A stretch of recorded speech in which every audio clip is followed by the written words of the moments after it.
kata baginda Rasulullah, wa huwa ma'a kiramin safaratun bararah. Dia bersama malaikat yang selalu keliling ke sana kemari, malaikat yang mulia, lagi baik, indah. Artinya setiap kali kita membaca Al-Quran, rupanya malaikat itu datang berkumpul, karena yang kita bacakan adalah kalamullah. Kalau malaikat datang, otomatis memberikan rahmat kepada kita semuanya. Tapi kemudian baginda Rasulullah SAW pun memotivasi orang yang barangkali bacaannya itu masih terbata-bata, masih dalam rangka belajar, gitu kan. Kata Rasulullah, jangan berhenti itu kalau sedang belajar, terus baca Al-Quran. Karena sesungguhnya orang yang membaca Al-Quran dan dia terbata-bata dalam bacaannya itu, dia mendapatkan pahala 2 kali lipat. Pahala bacaan Quran dan pahala merasa kesulitan. Jadi Bapak Ibu, setiap kali kita beribadah ada kesulitan yang sedang kita alami, itu justru kita mendapatkan pahala lebih. Rasul memotivasi kita semuanya bahwa Al-Quran ini semuanya baik kok. Asal kita baca, Al-Quran menjadi kebaikan untuk kita. Tapi Bapak Ibu jemaah yang dirahmati Allah Subhanahu wa taala, kita juga diingatkan oleh baginda Rasulullah, setiap kali ada karunia yang besar, kita bisa mensyukurinya, maka ada pahala yang besar juga. Tapi ketika ada karunia yang besar, kita tidak menjadi orang yang bisa bersyukur atas karunia tersebut, justru ada kecelakaan, kata baginda Rasulullah. Contoh saja Al-Quran, itu Al-Quran tidak serta-merta menjadi pahala untuk kita. Tapi bagi orang yang kemudian terlena dan tidak pernah membaca Al-Quran, bahkan mengabaikan karunia yang besar itu, kata baginda Rasulullah, Al-Quranu hujjatun laka au alaika. Quran itu bisa menjadi penyebab engkau mendapatkan pahala, atau jangan-jangan Quran dapat menusuk dirimu dan melemparkanmu ke dalam neraka. Ya, artinya kan orang yang selalu berinteraksi dengan Al-Quran, bergaul dengan Al-Quran itu kan ada, Allah berikan jalan-jalan pahalanya dengan Al-Quran tersebut.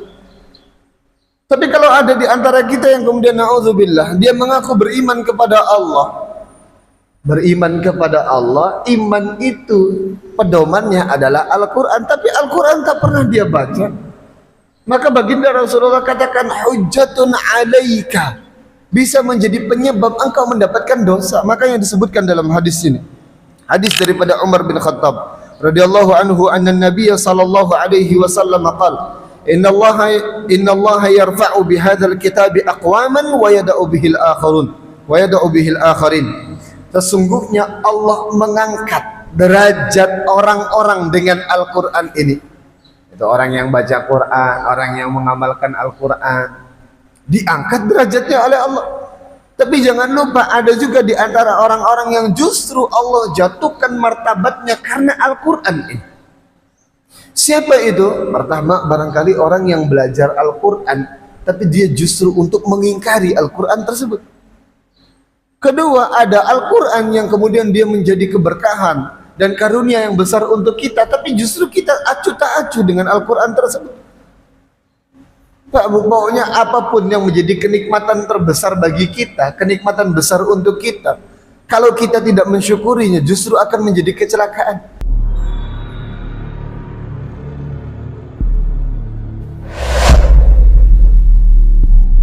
A'udzu billahi minasyaitonir rajim. Bismillahirrahmanirrahim.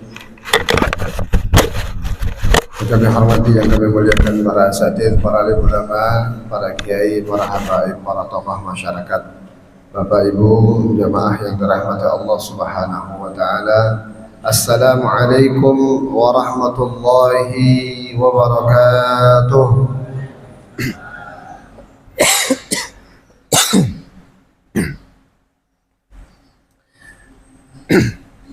Alhamdulillahilladzi adina lana bidukhuli Ramadan. Asyhadu an la ilaha illallah wahdahu la syarika lah wa asyhadu anna Muhammadan abduhu wa rasuluhu wa safiyuhu wa khaliluh. Allahumma salli ala sayyidina Muhammad wa ala alihi wa ashabihi wa man tabi'ahum bi ihsanin ila yaumiddin, amma ba'd. Apa kabar Bapak-bapak, Ibu-ibu? Alhamdulillah, alhamdulillah. Puasanya masih oke, Tarawehnya masih oke. Bacaan Qur'annya apa kabar Bapak Ibu? Qur'annya dibaca atau tidak? Atau jangan-jangan sudah hari yang ketiga, hari yang keempat ini jangan-jangan kita masih belum menyentuh Al-Qur'annya. Padahal bulan Ramadan ini keutamaannya tidak lepas daripada keutamaan Al-Quran itu sendiri. Banyak yang mengatakan bahwa bulan Ramadan ini mulia karena memang Al-Quran diturunkan pada bulan Ramadan. Apapun yang berkenaan dengan Al-Quran selalu akan menjadi mulia. Malam di mana Al-Quran turun menjadi malam yang paling mulia. Bulan di mana Al-Quran turun menjadi bulan yang paling mulia juga. Manusia yang turun kepadanya Al-Quran menjadi manusia yang mulia juga, yaitu baginda Rasulullah sallallahu alaihi wasallam. Malaikat yang turun dengan wasilahnya, turun Al-Quran menjadi malaikat yang paling mulia juga. Kota yang turun kepadanya Al-Quran menjadi kota yang mulia juga, Makkah maupun Madinah. Maka apapun itu, asal dia dekat dengan Al-Quran, dia akan menjadi mulia. Bapak Ibu jamaah yang dirahmati Allah Subhanahu wa taala, pada kesempatan pagi hari ini di setiap hari Selasa insyaallah kesempatan kami untuk sama-sama belajar. Setelah salat subuh ini kami ambil satu kitab yang sederhana, tidak banyak halamannya, tapi mudah-mudahan menjadi manfaat untuk kita semuanya, yaitu kitab Fadail Suwaril Quran, fadilah keutamaan dari surat-surat Al-Quran.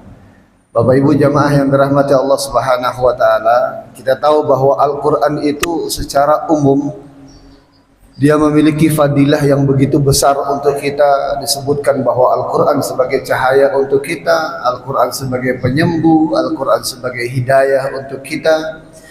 Tapi walaupun demikian, Allah Subhanahu wa taala tetap menamakan ayat atau surat demi surat Al-Quran dengan nama-namanya dan sifat-sifatnya, dan juga memiliki keutamaan-keutamaan sendiri.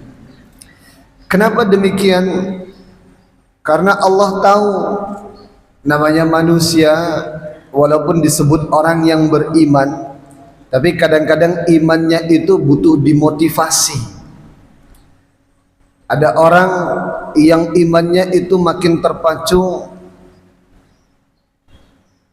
dengan bonus-bonus atau dengan iming-iming ada pahala lain.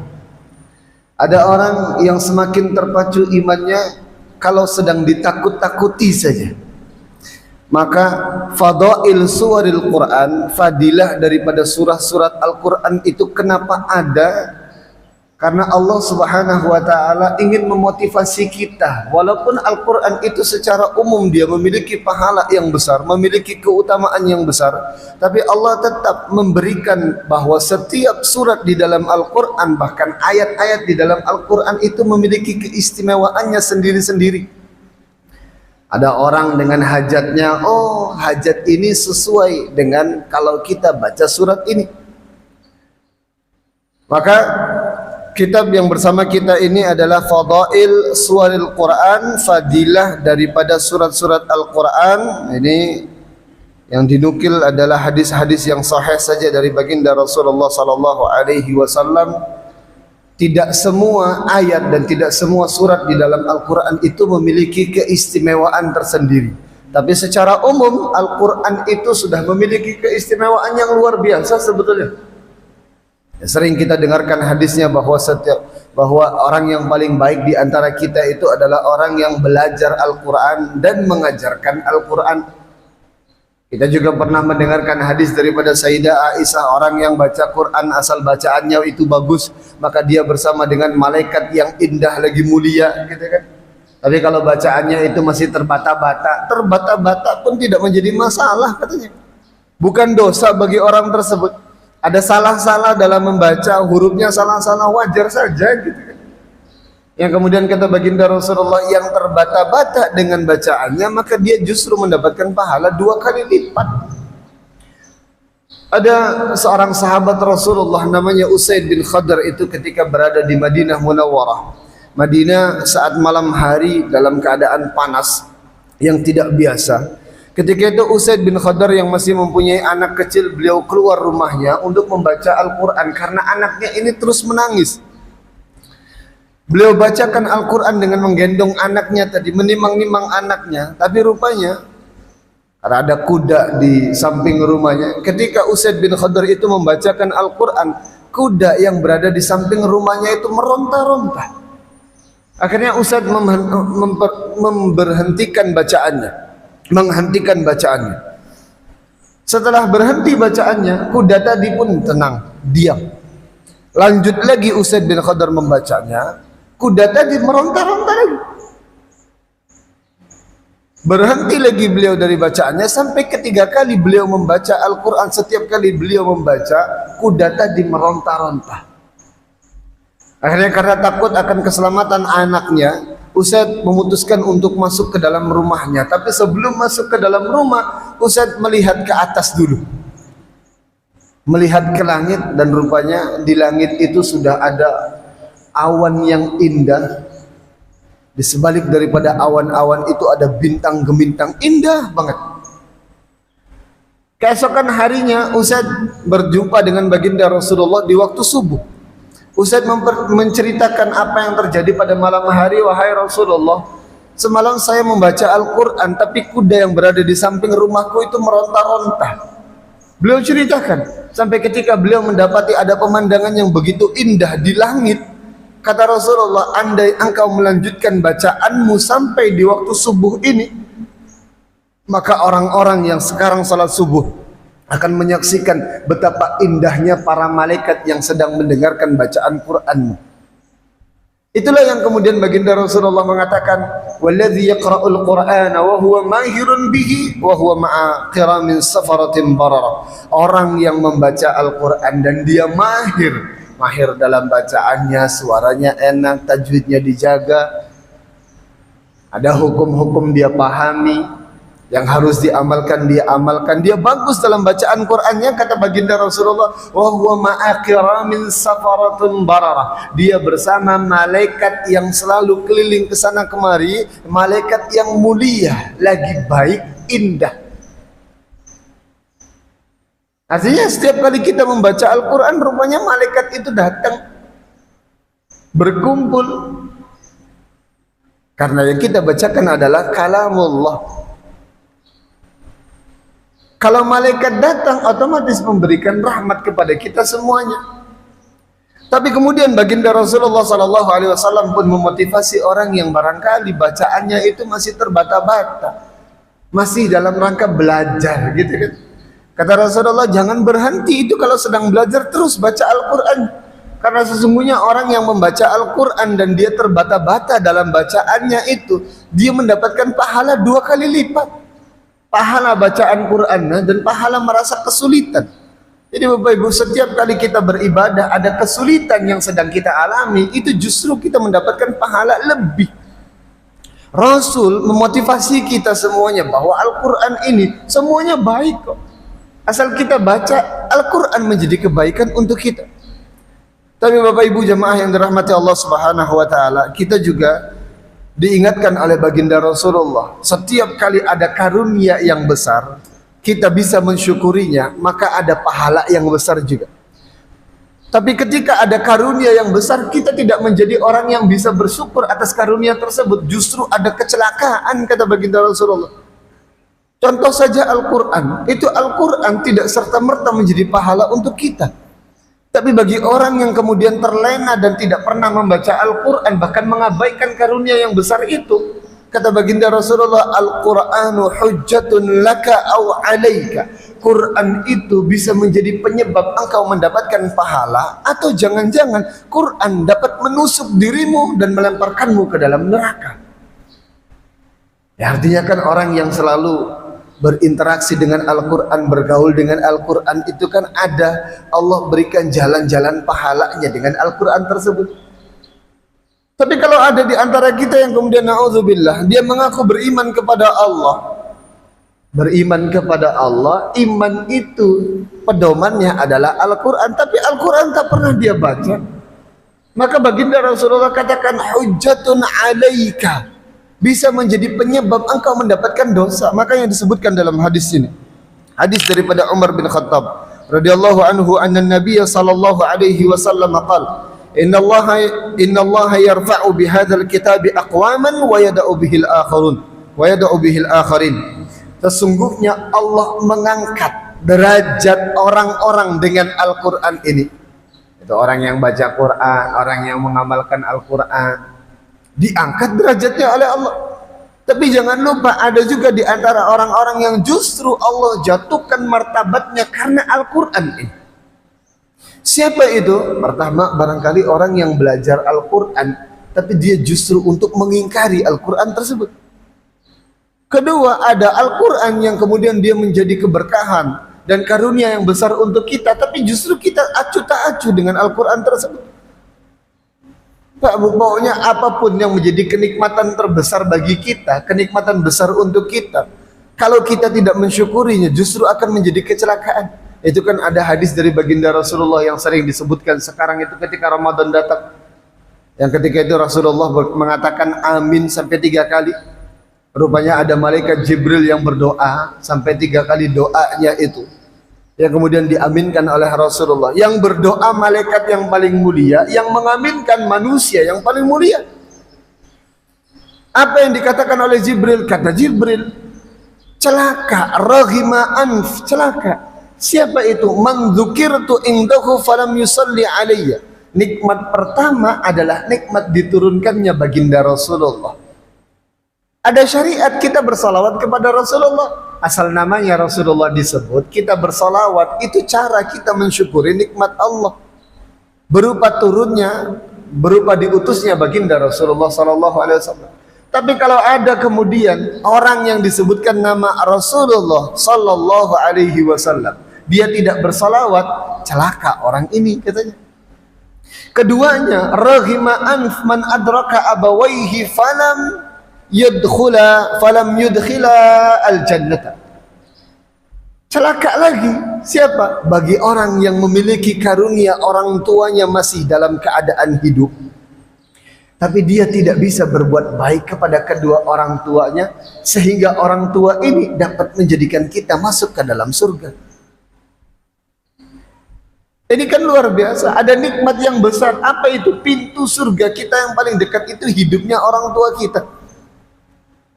Orang tua masih hidup, kita masih bisa berbakti kepada kedua orang tua, luar biasa. Tapi kalau ketika ada orang tua masih dalam keadaan hidup, kita acuh tak acuh dengan kehidupan orang tua kita, bahkan terkesan kita menelantarkan kedua orang tua kita, justru mendapatkan kecelakaan. Dan yang ketiganya, orang yang masuk ke bulan Ramadan dengan segitu pahala yang Allah sediakan di dalamnya dan ampunan yang Allah sediakan di dalamnya, tapi sayang dia keluar dari Ramadan tidak mendapatkan sedikit pun pahala dan juga ampunan. Ya bahasa orang kitanya meslambu saja gitu kan dengan Ramadan datang. Orang terserah mau sibuk baca Quran, sibuk taraweh, dia maksiat tetap jalan, sholat 5 waktu tetap tak pernah dikerjakan gitu kan. Nah, ini orang yang mendapatkan kecelakaan. Begitupun dengan Al-Quran tadi, ada nikmat yang besar dari Allah, tapi justru kita menelantarkan atau mengabaikan Al-Quran tadi.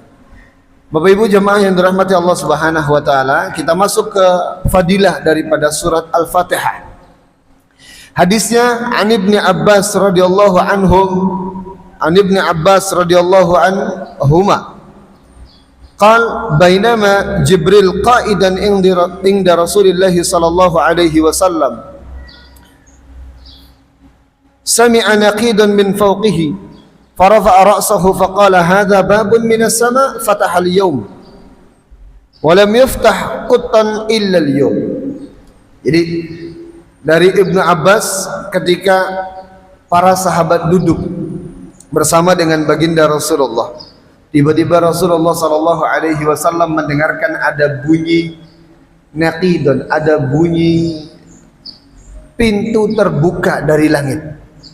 Kemudian baginda Rasulullah mengangkat kepalanya, ini fadilah daripada surat Al-Fatihah. Kemudian baginda Rasulullah mengangkat kepalanya dan Rasulullah mengatakan, hadza malakun nazala ilal ardi wa lam yanzil qad illa al-yawm. Ini ada pintu yang Allah buka, tidak dibuka kecuali hari ini. Ini malaikat turun, tidak turun kecuali hari ini. Rupanya pintu langit dibuka dan malaikat turun, beserta dengan itu surat Al-Fatihah juga turun. Kemudian baginda Rasulullah mengatakan, walan taqra'a biharfin minhuma. Surat Al-Fatihah sama akhir daripada surat Al-Baqarah. Jadi keistimewaan surat Al-Fatihah nyambung dengan keistimewaan akhir surat Al-Baqarah. Lillahi ma fis samawati wa ma fil ard wa in tubdu ma fi anfusikum aw tubduhu aw tukhfuhu yuhasibkum bihillah, dan seterusnya itu. Kata baginda Rasulullah, absyir bi nuraini, kata Rasulullah, bergembiralah dengan dua cahaya yang Allah turunkan, Allah berikan kepada kita, tidak diberikan kepada nabi-nabi sebelumku. Apa itu? Fatihatul Kitab. Ini surat Al-Fatihah sama akhir daripada surat Al-Baqarah. Kata Rasulullah terakhir, lan taqra'a biharfin minhuma illa utitahu. Tidaklah engkau membaca satu huruf di dalam surat Al-Fatihah maupun akhir surat Al-Baqarah kecuali engkau diberikan. Apanya yang diberikan? Apa saja yang ada pada surat Al-Baqarah? Ada doa yang Allah sisipkan dalam surat Al-Baqarah, doa yang luar biasa, doa yang umum, tapi semua doa itu berinduk pada doa yang ada pada surat Al-Baqarah. Apa doanya? Ihdinas siratal mustaqim. Tunjukkan kami jalan yang lurus. Apa maksudnya jalan yang lurus? Ya jalan agama Islam ini. Tapi tafsir yang lebih luasnya lagi daripada jalan yang lurus itu, ya Allah, andai kami meminta kesuksesan, tunjukkan kami jalan yang lurus untuk mendapatkan kesuksesan. Ya Allah, saya sedang butuh kesembuhan, tunjukkan kami jalan yang lurus untuk mendapatkan kesembuhan. Ya Allah, saya ingin mendapatkan pekerjaan, tunjukkan kami jalan yang lurus untuk mendapatkan pekerjaan. Ya Allah, saya mau masuk surga, tunjukkan kami jalan yang lurus untuk masuk surga. Ya Allah, saya ingin dihindarkan dari neraka, tunjukkan kami jalan yang lurus agar terhindar daripada neraka. Artinya apapun doa yang kita panjatkan, induknya adalah doa ihdinas siratal mustaqim. Akhir daripada surat Al-Baqarah, nanti kita akan bahas di akhir surat Al-Baqarah. Kita Al-Fatihahnya dulu.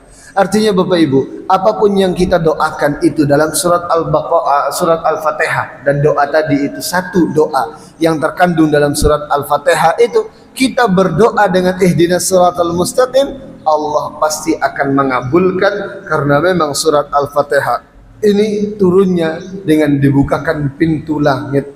Artinya fadilah pertama daripada surat Al-Fatihah dapat membuka pintu langit dan dapat menurunkan para malaikat agar malaikat bersama dengan kita.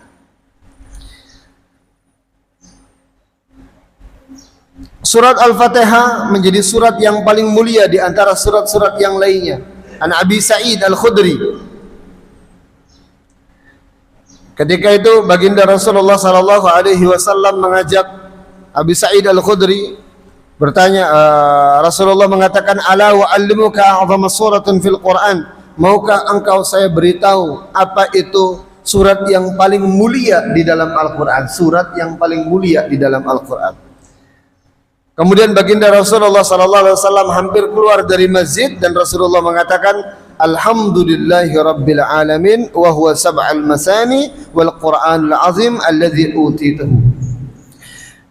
Surat yang paling mulia itu adalah surat Alhamdulillahi Rabbil Alamin. Dia adalah sab'ul masani. Sab'ul masani itu 7 yang diulang-ulang. Nah ini, ada hadis berikutnya daripada Abi Hurairah.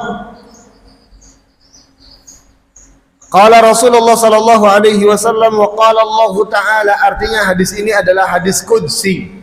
Hadis qudsi, hadis yang maknanya daripada Allah, tapi kemudian lafaznya itu dari baginda Rasulullah sallallahu alaihi wasallam, berkenaan dengan surat Al-Fatihah. Apa kata Rasulullah? Qasamtus salata baini wa baina 'abdi nisfain. Saya bagi surat Al-Fatihah itu menjadi dua bagian, antara diriku dengan hambaku. Artinya Bapak Ibu, sebetulnya kita ketika membaca surat Al-Fatihah itu ada komunikasi, ada interaksi antara kita dengan Allah Subhanahu wa taala. Ngobrol kita dengan Allah. Apa kata Allah? Idza qala abdi, idza qala al-'abdu alhamdulillahi rabbil alamin. Ketika seorang hamba itu mengucapkan alhamdulillah, Allah jawab, hamadani abdi. Allahu akbar, kita dalam salat, kemudian baca surat Al-Fatihah, kita baca alhamdulillahi rabbil alamin. Kata Allah, ini hambaku sedang memujiku. Ar-Rahmanir Rahim, qala asna alayya abdi. Ini hambaku juga nambah lagi pujiannya. Maliki yaumiddin, majadani abdi. Hambaku sedang mengagungkanku. Jadi ketika kita mengucapkan satu ayat demi ayat dalam surat Al-Fatihah, Allah selalu menjawab, alhamdulillahi rabbil alamin. Kata Allah, engkau sedang memujiku. Ar-Rahman Ar-Rahim, kau tambah lagi pujiannya. Maliki yaumiddin, kata Allah, majadani abdi, engkau agungkan diriku. Iyyaka na'budu wa iyyaka nasta'in, sampai ayat iyyaka na'budu wa iyyaka nasta'in. Kata Allah, hadza baini wa baina abdi. Ini perjanjian antara diriku dengan hambaku.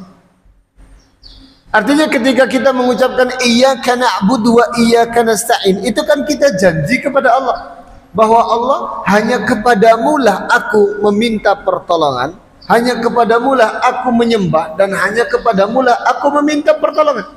Janji nih Pak. Ada MOU kita dengan Allah. Kata Allah, kalau benar apa yang dikatakan oleh hambaku, dia hanya meminta kepadaku saja, dia hanya menyembah hanya kepadaku saja. Wali abdi mas'al, maka apapun yang diminta oleh hambaku, aku akan turuti. Ini dia, Masya Allah. Dengan kata lain, bahwa surat Al-Fatihah itu sebagai pembuka daripada hajat-hajat kita. Asal benar apa yang kita ucapkan, iyyaka na'budu wa iyyaka nasta'in, hanya kepada Allah kita menyembah, dan hanya kepada Allah kita meminta pertolongan. Benar itu. Tidak meminta pertolongan kepada yang lainnya kecuali hanya sebagai wasilah saja. Tidak menyembah kepada yang lainnya kecuali hanya kepada Allah saja. Kata Allah, apapun yang hambaku minta, aku akan kasih. Maka Bapak Ibu, tidak muluk-muluk kalau kemudian kita setiap kali meminta sesuatu itu selalu diawali atau diakhiri dengan surat Al-Fatihah. Kita doa, panjang doanya, Al-Fatihah akhirnya. Karena memang Al-Fatihah ini pembuka daripada hajat-hajat kita. Tidak muluk-muluk juga ketika ada seseorang yang kemudian mengucapkan hajatnya, kita punya hajat ini dan itu segala macam, di akhirnya ala hadihin niyya wa kullu niyatin salihah Al-Fatihah. Ayo kita bacakan Al-Fatihah, karena sesungguhnya Al-Fatihah itu sebagai pembuka daripada hajat-hajat kita. Dan Allah janji, apapun yang diminta, kalau sudah baca surat Al-Fatihah sesuai dengan apa yang dikatakan tadi, perjanjiannya benar, iyyaka na'budu wa iyyaka nasta'in, maka apapun yang diminta Allah akan turuti.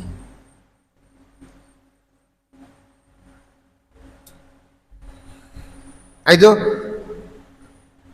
beberapa fadilah daripada surat Al-Fatihah. Yang jelas surat Al-Fatihah itu merupakan surat yang paling mulia di dalam Al-Quran. Lalu kemudian kita masuk ke surat Al-Baqarah. Tapi insyaAllah kita akan lanjutkan kajian kita tentang Fadail Suwaril Quran ini pada perjumpaan yang akan datang. Mudah-mudahan Allah berikan kesempatan kembali kepada kita semuanya, dan mudah-mudahan kita senantiasa diberikan taufik dan inayahnya oleh Allah Subhanahu wa Ta'ala, sehingga dapat menjalani bulan suci Ramadan ini dengan betul-betul ibadah yang maksimal mungkin, dan diberikan pahalanya oleh Allah Subhanahu wa Ta'ala. Barangkali itu yang bisa kami sampaikan. Sebelum kami tutup, ada yang mau didiskusikan, kami persilakan.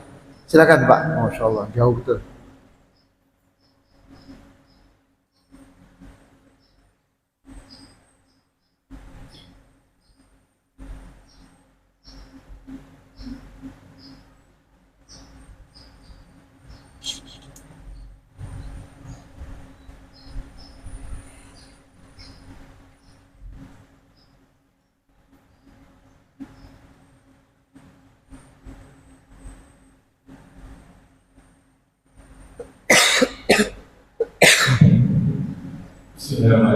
Assalamualaikum warahmatullahi wabarakatuh. Waalaikumsalam. Jadi dalam Al-Quran, inti dari puasa adalah la'alakum tattaqun. Sehingga kita semoga menjadi orang-orang bertakwa. Nah, pertanyaannya, bagaimana cara kita untuk meraih la'alakum tattaqun itu? Mulai dari sahur sampai sahur lagi, sehingga puasa kita kali ini adalah puasa yang terbaik. Terima kasih. Assalamualaikum warahmatullahi wabarakatuh.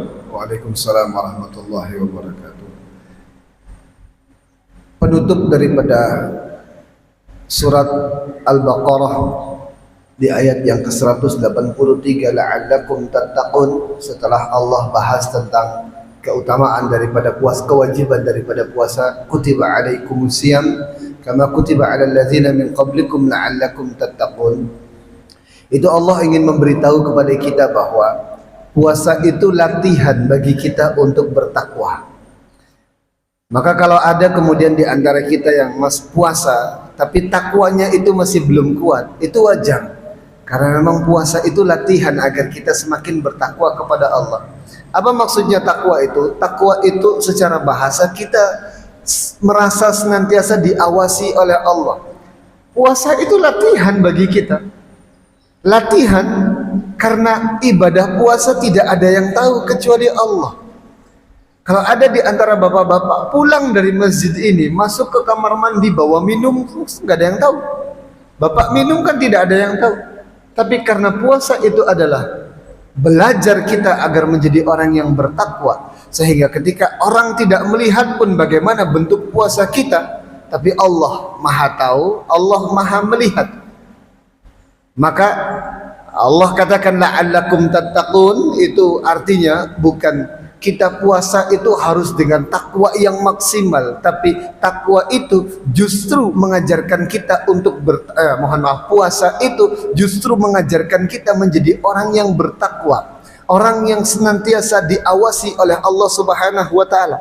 Apa dalilnya? Hadis dari baginda Rasulullah, bahwa kata Rasulullah, hadis qudsi, disebutkan bahwa kullu amali ibni Adam, semua amal anak cucu Adam itu lahu, untuknya, illa saum, kecuali puasa. Karena sesungguhnya puasa itu tidak ada yang mengetahui ibadahnya. Puasa itu yang tahu itu hanya Allah saja, gitu kan. Kalau yang tahu itu hanya Allah, berarti kita belajar bahwa Allah senantiasa mengawasi kita. Kalau sudah seperti itu, puasanya sudah merasa diawasi oleh Allah, harapannya mudah-mudahan di luar daripada puasa juga kita ada rasa-rasa bahwa kita ini senantiasa diawasi oleh Allah Subhanahu wa taala. Begitu kira-kira apa tafsiran daripada la'allakum tattaqun itu adalah puasa mengajarkan kita untuk menjadi orang yang bertakwa, menjadi orang yang senantiasa diawasi oleh Allah Subhanahu wa taala. Itu kira-kira ada lagi Bapak Ibu? Cukup? Kita tutup dengan doa kafaratul majlis. Subhanakallahumma wa bihamdika asyhadu an la ilaha illa anta astaghfiruka wa atubu ilaik. Terima kasih banyak atas segala perhatiannya, kurang dan lebihnya kami mohon maaf. Assalamualaikum warahmatullahi wabarakatuh.